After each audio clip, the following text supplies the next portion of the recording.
Hey, top analyze math industry, and we are going to take a look at completing the square. Literally. The funny thing is, we kind of are completing a square when we solve these kinds of problems. But what you might be thinking of, wait a minute, what do you mean by literally? We can literally solve it by using some kind of diamond method. Say we put 9 on the top and 6 on the bottom. And what two numbers can multiply to 9 and add to 6? So why can't we say x plus 3 and x plus 3? Bam, solved, factored. But what if I told you that this so-called completing the square literally shows you why it works, how you can visually see it, and how the problem basically builds itself. So basically it solves it for you.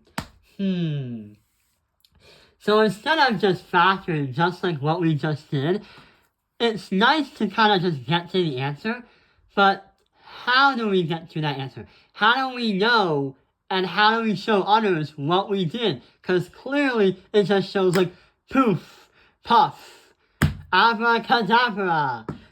So we have x squared plus 6x plus 9. What we can do instead is try to turn these actual numbers into different parts. So let's see what happens. We can turn the x squared into a literal x squared into a box. And we can say that 6x becomes 6 boxes. 1, 2, 3, 4, 5, 6.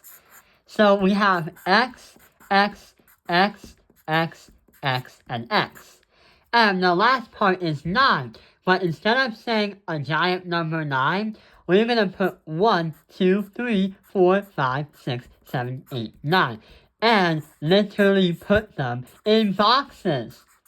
But wait, if you're telling me, tell Ping, this sounds like a Common Core thing.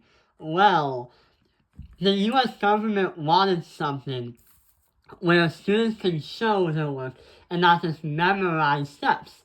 Well, since the target audience for it was supposed to be for middle and high school students, this is kind of like Common Core, but for high school, because you're literally showing it.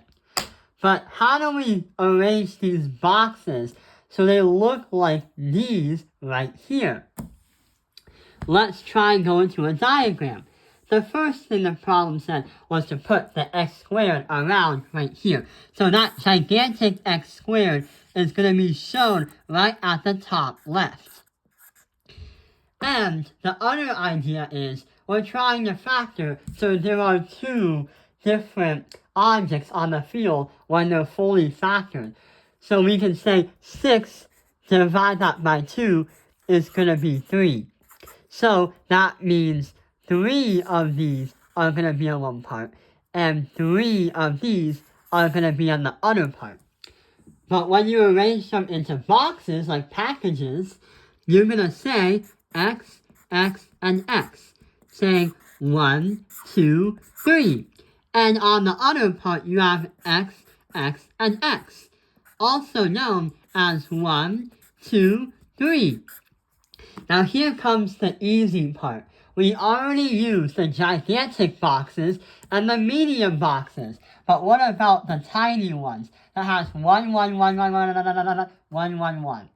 What we can do over there is visually notice that since there are going to be rows where there are 9 slots, we can put all the ones into the slots right here, thus literally making a actual, not just a mathematical perfect square, but a visual perfect square. And that's why when it comes to what seems to be like Common Core, this looks like you are literally completing the square. But wait, how do we get to our answer? Because all we did was make some kind of weird photo that we don't know what to do now. Well, what we can do is Remember from that diamond method we did, we have x plus 3 and x plus 3? Well, what happens is when you do x plus 3 and x plus 3 and multiply them together, you get x plus 3 squared, representing you multiply itself 2 times. Take a look at this. You have two things that you have on the field. You have one right here, and you have them right there. Literally saying our final answer, because this is x plus 3, and over here is x plus 3. Our final answer, x plus 3 squared, signifying that indeed this is a perfect square. So that is how we understand how to visually and literally know what completing the square is. But what if I told you that completing the square can also be used for when there aren't so much perfect squares? Sometimes using factoring skills, such as the quadratic formula, is a lot of room for mistakes. Thus, it relies more on steps than actual visuals to show out the work. It is a math marvel, but high school teachers critically criticize it because it can, one mistake, and it ruins the entire answer. So right over here is y equals 2x squared plus 16x plus 3. What can we do to complete the square? Well, we notice that this is not really a perfect square because it doesn't seem to look like one, but we can still solve and factor it to turn this standard form into a vertex form. Let's see what happens. What happens first is instead of trying to look at a mathematical view, that's more logic, let's literally turn the numbers into the parts. So notice how we have a 2 as a coefficient for the x squared. 2 representing that there are actually two gigantic boxes right there. So 1 and 2, I'll fix that. And then we have, whoa, 16 x's. So I'm not going to literally write the cubes. So I'm going to say 1, 2, 3, 4, 5, 6, 7, 8, 9, 10, 11, 12, 13, 14, 15, 16, and we have 13 ones. So 1, 2, 3, 4, 5, 6, 7, 8, 9, 10, 11, 12, 13. So now we turn our confusing numbers into boxes and parts. The first thing you might be thinking, so we have that x squared guide the entire problem. Would that mean for the number of parts, you put both x squares into the problem? Well, not necessarily. That's because the goal of the game is to create some kind of factored form where it looks like you have two different parts on the field. And it doesn't seem to have two parts when you have these two in the same. So what do? Yeah, we have to complete the square twice because we have duplicates of 2x squares, which controls most of the problem.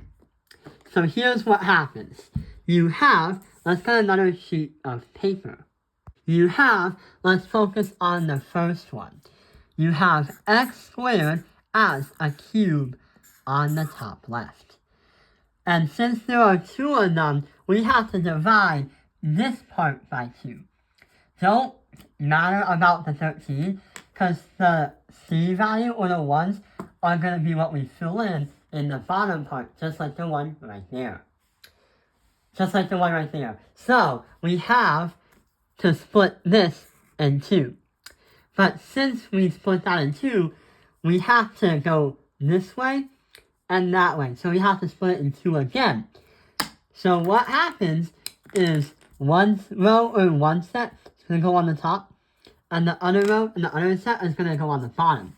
So we're saying x, x, x, x. But if you are really that crazy and lazy, you can literally just say 4x, and then you can say x, x, x, x. But if you're not lazy, just write 4x. And literally put them in boxes. So they're not just floating by themselves. And now, when we put the rows in, saying 1, 2, 3, and 1, 2, 3, we can now put as many ones as we can, such as 1, 2, 3, 4, 5, 6, 7, 8, 9, 10, 11, 12, 13, 14, 15,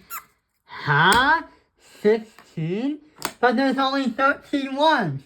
What does that mean? Hey, we have less than we actually have. The reason why is because we already used up the entirety of what we were given with the C value. Meaning, all of these are now gone because we already used them. But the problem is, we can't have 16. We have 3 that cannot be here, but also it ruins the entire completing the circle. So what do we do now? How do we complete the circle? Well, as of now, if you analyze the 2 parts on the field, where we did this and this, we still apply the same kind of rule. So with the x squared and the 4x's here, and the x squared and the 4x's there, we can simply literally say x plus 4 squared, but it's not completely a square because you minus that by 3. But we're not done yet because we literally have one more x squared right there that's still not organized in the warehouse. So let's see what happens next. So now we focus on the other half and repeat the same process. So we have x squared right here, and we have x, x, x, x. X, X, X, X. And when we put them in boxes, and put these in boxes, now we can say 1, 2, 3, 4, and 1, 2, 3, 4. So what actually has happened is now there are 16 missing boxes that we do not have. But the thing is, how do we describe that we have 16 missing boxes? Because we already used the 13 from the first one. You cannot stop until you use both of the x squares that the problem gives you. So what do? Yeah, you don't necessarily say x plus 4 again. You just write that there's missing 16 boxes that you should have had to complete the square, but it's not working. Even though the goal is to complete the square, it doesn't mean that these kind of problems right here cannot be solved. They can be factored using completing the square visually, but you won't get a perfect square. So yeah, what is the final answer? Should it be what? Yes, we can say that x plus 4 has got to be one of the parts for the answer. And we square it. And when you add these two together, you get negative 19. But we're still forgetting one piece of information. Yes, that we have 2 x squares.